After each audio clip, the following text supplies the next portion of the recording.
This is second part of stats. First was introduction. Second part is central tendency, CT. पहले लिख लो, फिर मैं इस पे आते हैं.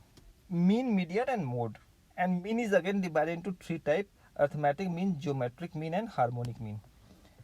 And there are three methods of calculating arithmetic means. It is called weighted,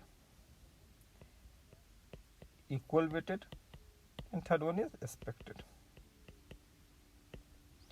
M निकालने के तीन मेथड है, एचएम के भी तीन मेथड है, लेकिन चलो एम ही पढ़ेंगे. There are three methods of calculating arithmetic mean, median and mode. लिख लिया. They are the measure of central tendency. चलो, what is the idea of, what is the concept of central tendency? तो मैं कहानी create करता हूँ, ठीक है. कहानी सच्ची है लेकिन पात्र बदल दिए गए हैं. मेरी मम्मी जनरल बॉगिल में ट्रैवल कर रही थी, तो उनके बिहेवियर को देखकर लोगों को लगा कि ये लेडी गरीब है, बहुत अमीर घर की तो हो नहीं सकती. और जो बंदा एनालाइज कर रहा था वो सेल्स पर्सन था, तो उसको क्या डेटा किस लिए चाहिए? To take a decision based on data. तो उसको हम लोग क्या बोलते हैं? Data driven economic decision. तो उसको डेटा ड्रिवन इकोनॉमिक डिसीजन लेना था कि इनको मैं ब्रांडेड आइटम बेचूं या नॉर्मल आइटम बेचूं या बेचूं ही ना. तो उसने थोड़ा सा डेटा कलेक्ट करने की कोशिश किया. पूछा कि आपके बच्चे क्या अर्न करते हैं? तो मम्मी ने कहा कि मेरे 3 बच्चे हैं. पहला बेटा 2 लाख अर्न करता है, एक बेटा 1 लाख अर्न करता है. अब मेरे बारे में बताया कि एक है तो कुछ नहीं करता है. तो 3 डेटा उसके ब्रेन में जा रहा है, उस सेल्समैन के. ठीक है, डेटा प्रोसेस होता है, इसके बेसिस पे वो कुछ डिसीजन मेकिंग लेता है, या data driven decision, economic decision लेता है. Data driven economic decision. फिर वो बोलता है कि ओके मैम आप ये साड़ी खरीद लो या फिर आप कुछ नहीं खरीदो, वट एवर. उसने डेटा ड्रिवन डिसीजन लिया. अब क्वेश्चन है, ये 3 डेटा के बदले अगर उसे एक डेटा दिया जाता तो सेम बात पर वो कंक्लूड करता है, तो ऐसा कौन सा डेटा हो सकता है? इज इट पॉसिबल कि कोई एक डेटा ही उसे मैं दे देता तो उसे उसका डिसीजन सेम होता? Yes, that data is average. कि मम्मी ये बोलती कि ऑन एवरेज मेरा बेटा 1 लाख कमाता है, 2 + 1 + 0/3. On average the earning of my son is 1 lakh. तो इस डेटा के बेसिस पर भी उसका डिसीजन सेम होता. तो this 1 lakh is called central tendency, the central idea of data. इसका डिफिनेशन लिखो. ए मैथमेटिकल अप्रोच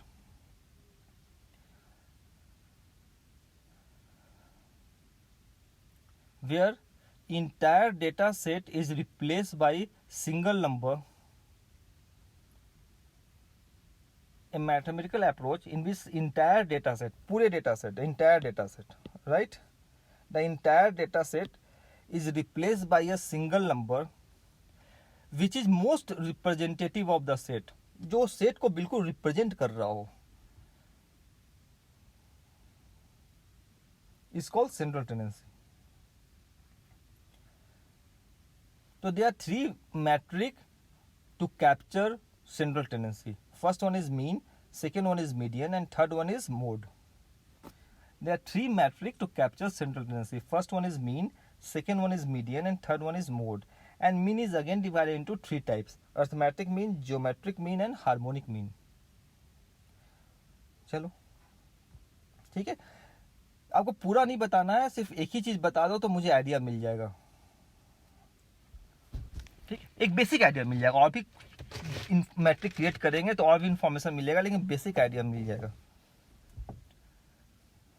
इसको सेंट्रल टेंडेंसी. आ जाओ mean. Mean is the most popular form of central tendency. Average, आम जनता भी एवरेज तो यूज करती है. तो mean is the most popular form of central tendency because it is mathematically operated. It means कोई भी मैथमेटिकल इक्वेशन में आप मीन को मल्टीप्लाई डिवाइड कर सकते हो. जैसे तुम्हारे 10 फ्रेंड डिनर पे आ रहे हैं, मम्मी ने बोला कि ऑन एवरेज वो लोग कितना खाएंगे, तुमने बोल दिया कि 2 रोटी। मम्मी ने कैलकुलेट कर लिया कि 2 एवरेज है तो 2 इंटू 10 20 रोटीज बना लेती हूँ। फिर तुमने बोल दिया नहीं एक फ्रेंड और आ रहा है, तो क्या हो जाएगा 11 इंटू 2। तो you can do mathematical operation on mean. तो मीन के साथ आप मैथमेटिकल ऑपरेशन कर सकते हैं। That's idea, that's why mean is very popular. अब आ जाओ, first form of mean is called arithmetic mean. इसके बारे में लिखो, वो इंपॉर्टेंट है। Arithmetic mean is a measure of central tendency when data is random in nature. Important बात है। Arithmetic mean is a measure of central tendency when data is random in nature. What you mean by random data? मेरा birth date 5th है, 5 है मान लेते हैं। तो मैंने सोचा कि मैं अपने डॉगी को जो भी डेट 5 से डिवाइड होगा उस दिन उससे अच्छा खाना देंगे, और बाकी दिन उसे खिचड़ी देंगे। तो फर्स्ट डे उसे क्या देंगे? खिचड़ी। पहला अच्छा खाना गुड फूड कब जाएगा? 5th को। 5th second good food 10th को जाएगा। तो ये जो डेटा है ये रैंडम है नहीं, यू नो कि इसके बाद 15 आएगा। लेकिन डॉगी के लिए, उसके लिए रैंडम है कि ये जो कैलकुलेशन है किस बेसिस पे किया गया उसे नहीं पता है। तो idea of random data is if data generation process is not known to an analyst then data is random in nature. If data generation process is not known to analyst then data is random in nature. तुम exam देते हो और तुम्हारे घर में date sheet है, तो तुम्हारी मम्मी को पता है कि तुम थर्सडे को 2 बजे एग्जाम के लिए जाओगे, फिर फ्राइडे को मॉर्निंग 10 AM जाओगे। तो तुम्हारा एग्जाम देने जाना रैंडम नहीं है। लेकिन मैं पड़ोस में खड़ा होकर तुम्हें ऑब्जर्व कर रहा हूँ, तो तुम्हारा कभी 2 बजे जाना कभी 10 बजे जाना मेरे लिए क्या क्रिएट कर रहा है? रैंडमनेस। मेरे पास डेट शीट नहीं है। आइडिया यहाँ पर है। तो इसका मीनिंग क्या है कि नीता अंबानी के लिए रिलायंस का शेयर बहुत ज़्यादा रैंडमनेस नहीं है, लेकिन एक नॉर्मल इन्वेस्टर के लिए stock price of Reliance is completely random. They know not कि how the price is moving and how the price will move. तो for him it is a completely random process. In 16th century monsoon was random, but in 21st century monsoon is not at all random. मुझे information पता है कि वो किस तरह generate होगा, cyclone. Anyway, तो arithmetic mean is a measure of central tendency when data is random in nature. First point. Point number 2, mathematically it is also the best predictor of next outcome. कि next outcome क्या होगा इसका best prediction arithmetic mean he है। ये 2 बात important है इसमें। ठीक है जी, चलो मैं एग्जाम्पल लेता हूँ अर्थमेटिक मीन का। सबसे पहले चलते हैं इक्वल वेटेड।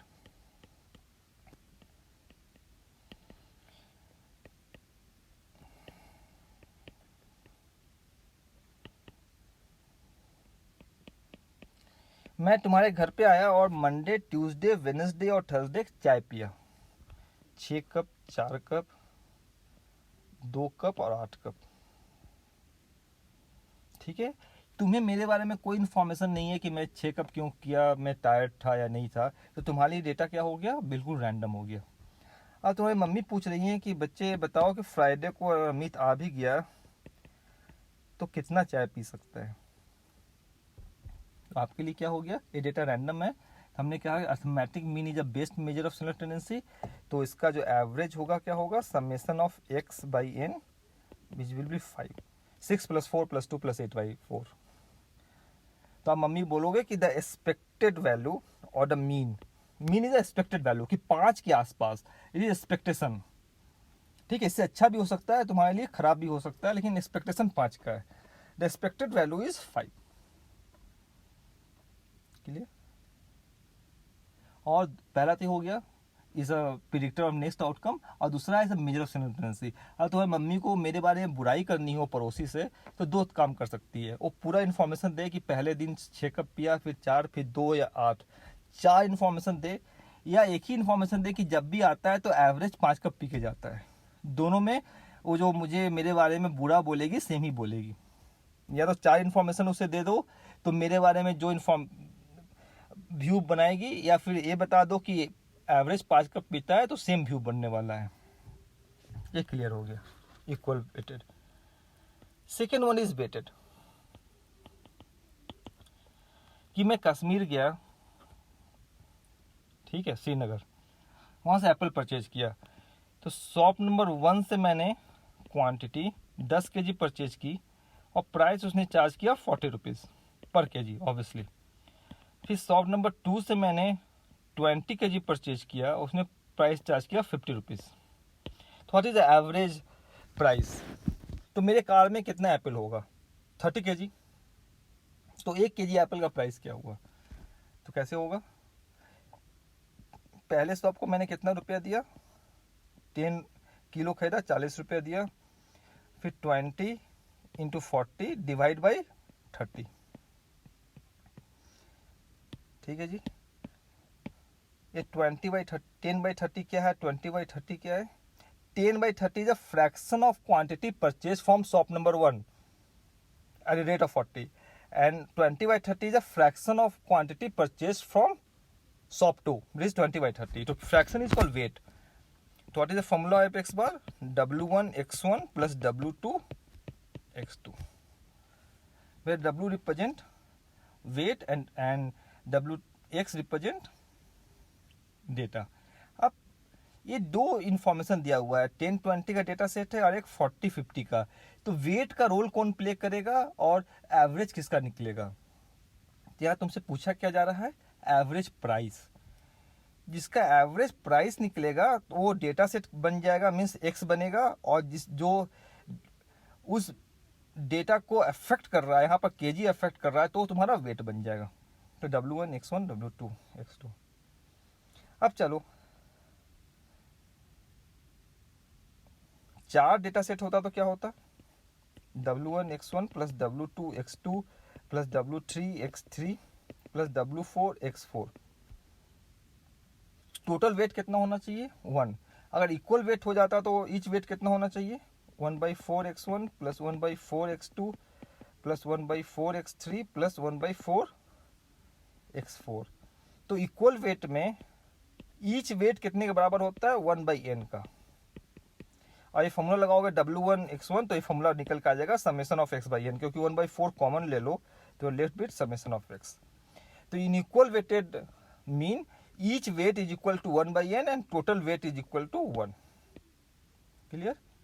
ये 1/n कॉमन आ जाता है, इसीलिए you get a formula like summation of x/n। Otherwise formula क्या होता है? 1/1 x1 plus 1/n x2 and so on. 1/n is this weight, ठीक है। Second one is expected. It is denoted by E of x. The expected mean is denoted by E of x. लिखो, it is an expected outcome of a scenario which is not yet realized.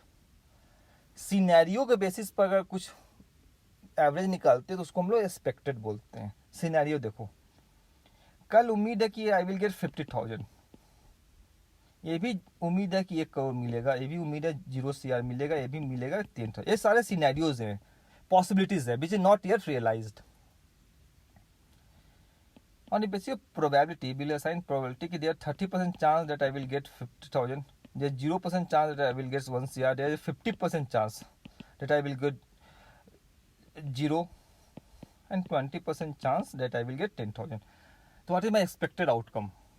तो PI, तो weight in expected mean weight is replaced by probability and our formula will become E of x is equal to summation of PI xi. In this case क्या हो जाएगा? -3 into 50k plus 0 into 1 CR plus 0.5 50% into 0 plus 20% into 10,000, जो भी आ जाएगा may be 15,000 20,000।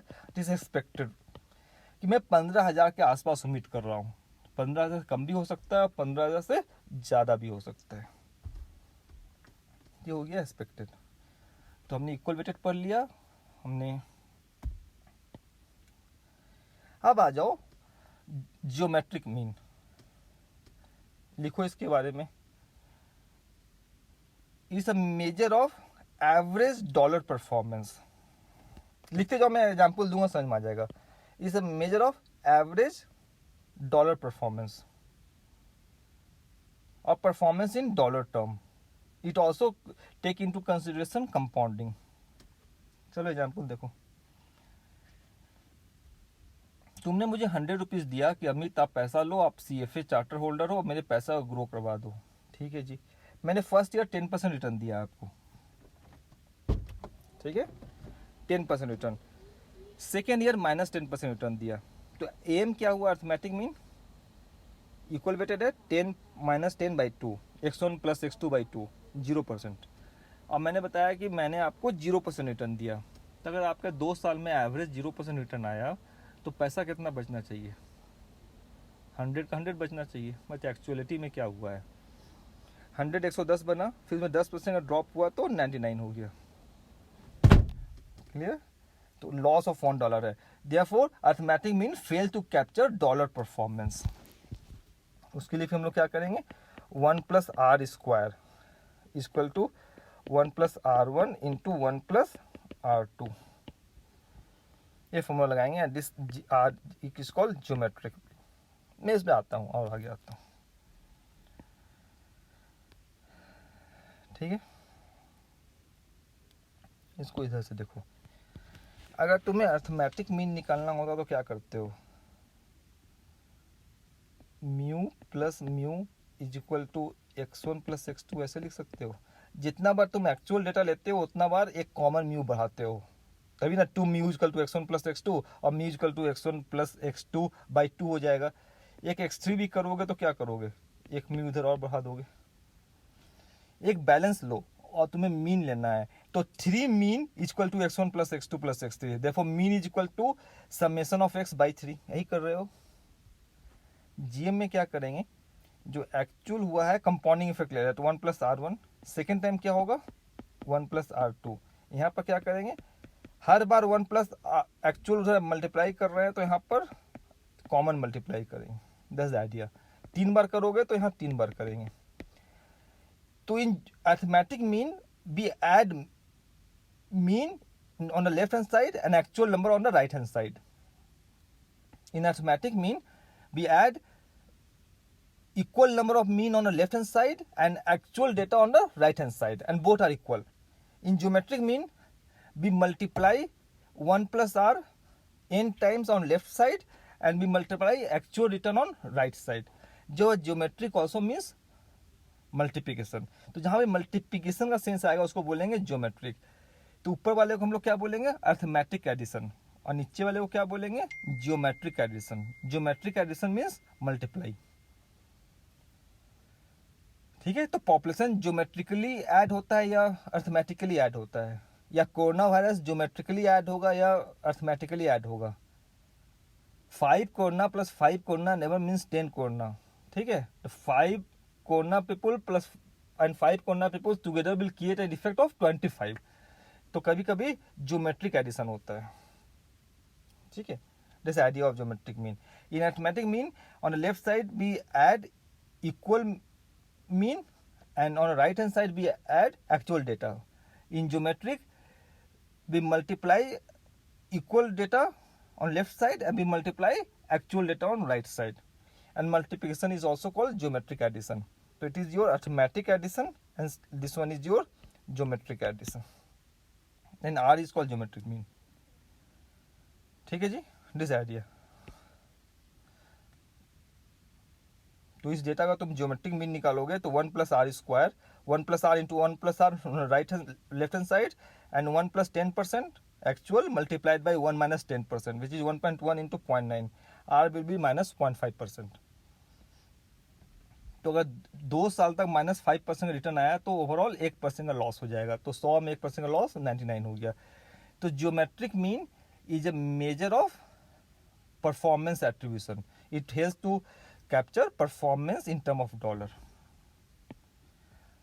आ जाओ harmonic mean. Harmonic mean is a method of simultaneity or a measure of mean when there is some constraint in form of money. जैसे मेरे साथ होता है कि पापा ने डिफाइन कर लिया कि 5 रुपया ही मिलेगा तुम्हें, या तो ऑटो से जाओ या पैदल जाओ या चॉकलेट खाओ या कुछ ना करो, ठीक है। एक कंस्ट्रेंट था मेरे साथ कि मैं ऑटो से जाऊं, चॉकलेट खाऊं, टॉफ़ी खरीदूं या पेन खरीदूं, whatever, I will get 10 rupees. This is a constraint. तो in that scenario I have to go for harmonic mean. Left hand side में देखो इन्वेस्टर 1 है, 2017 में प्राइस 8 रुपीज़ था, इसने 1000 क्वांटिटी परचेज कर लिया। 2018 में 9 था, फिर 1000 किया, 2019 में प्राइस 10 था, फिर 1000 किया, तो एवरेज प्राइस क्या हुआ? Total money divide by total quantity. Total money is 8000 in year 1 plus 9000 year 2 plus 10,000 year 3 divide by total quantity 3000। तो कल करोगे तो अर्थमेटिक मीन आ जाएगा 8 + 9 + 10 by 3। इन्वेस्टर 2 ने क्या किया कि मैं हर साल 10,000 इन्वेस्ट करूंगा, क्वांटिटी जो भी आ जाए, ठीक है जी। तो टोटल 3 साल मिला के उसने टोटल कितना इन्वेस्ट किया? 30,000, 10,000 in 17, 10,000 18 and 10,000 19। In 17 he received 10,000 by 8 unit of article, है ना, 8 रुपया दाम था, 10 साल इन्वेस्ट किया, 10 साल by 8 plus 10,000 by 9 plus 10,000 by 10, तो ये 8.92 आ गया। इसको सॉल्व करोगे तो फॉर्मूला हो जाएगा हार्मोनिक मीन का कि n divide by summation of 1 by xi, it is harmonic mean. एक कम आ गया। तो this concept utilize in SIP, systematic investment plan. They advise their client to invest equal amount so that उनका average cost जो आएगा वो harmonic mean पे आए, और हार्मोनिक मीन कम है, 8.92 है, अर्थमेटिक मीन 9 है। और ये सबसे ऊपर राइट हैंड कॉर्नर में देखो, arithmetic mean is greater than equal to geometric mean is greater than equal to harmonic mean. ये फॉर्मूला याद रखना है, पूछ सकता है। M is always greater than equal to GM, which is always equal to HM। ये आपका mean median mode हो गया। देखो, arithmetic mean is greater than GM is greater than HM। Arithmetic mean is use when data is random.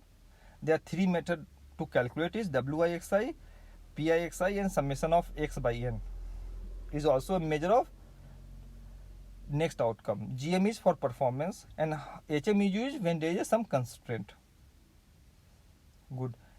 What is the use of mean? Because it can be used as an input in my mathematical equation. इसलिए mean का use है।